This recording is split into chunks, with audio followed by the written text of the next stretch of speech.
My name is Rene Gonzalez, and I am a London-based painter.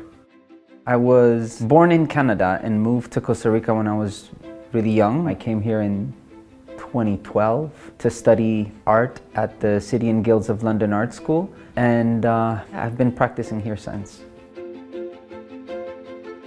I was always artistically inclined and always liked stories. And when I moved to Costa Rica, I didn't have access to the TV programs that I liked or the latest movies, the comic book stores that I liked. So I started drawing much more intensely and making up my own stories. By the time I was a teenager, I got into the graffiti art scene in Costa Rica. And so that was my first initiation into a real, more serious artistic expression. The inspiration for my artwork, it's three different things. I'm very inspired by nature, first of all, right? I love the aesthetics that we identify with the woods. So, fairy tales, from the Sleeping Beauty kind of fairy tales to Lynchian, mysterious, dark forests. So I love all of this literature that we have, where the woods kind of symbolize this subtle, magical energy. Then there's also my personal story. Very early in the pandemic, I had just gone through a legal battle because I had been deported, and so I had to be away from my wife for 6 months. I won, so I was able to come back, and 2 months later the pandemic hit. So it was a very turbulent time for me. And I remember there was this fox that I used to feed from our street, and I saw some neighbors shooing him, treating him like a pest. And I felt really sorry for him, and I felt a connection with the fox. And I went back home and I just knew that I needed to paint the fox. After that, all of my works became about this one story, which is my story, through the lens of this fox in the woods kind of thing. And all of his encounters and adventures are just moments of my life that I find significant, that have an important message for me. And then I think there's this love of a certain kind of aesthetic, and it's really hard to describe. It's definitely figurative.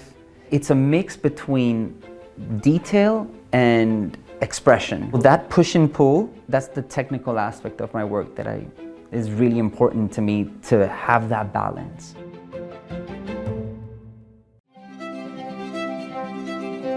Before the encounter with the fox and painting my first fox, in my work I was trying to create certain feels, certain emotions, but they weren't guided by a story. So I would just think about things that I thought were relevant. And I also was experimenting with different aesthetics.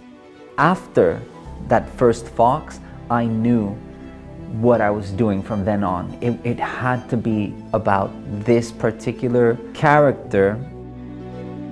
My nature is very joyous. I make the best of whatever situation I'm in.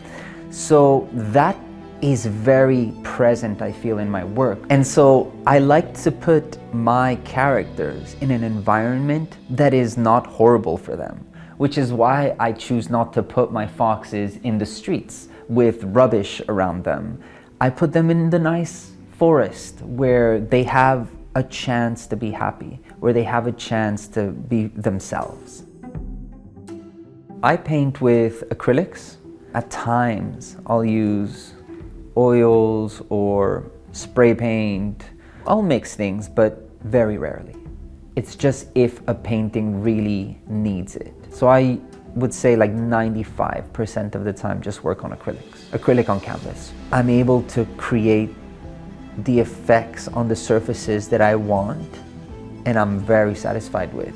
So because I'm very storytelling kind of driven as a way of expression, and I only have let's say one surface, I try and think of my paintings like a scene.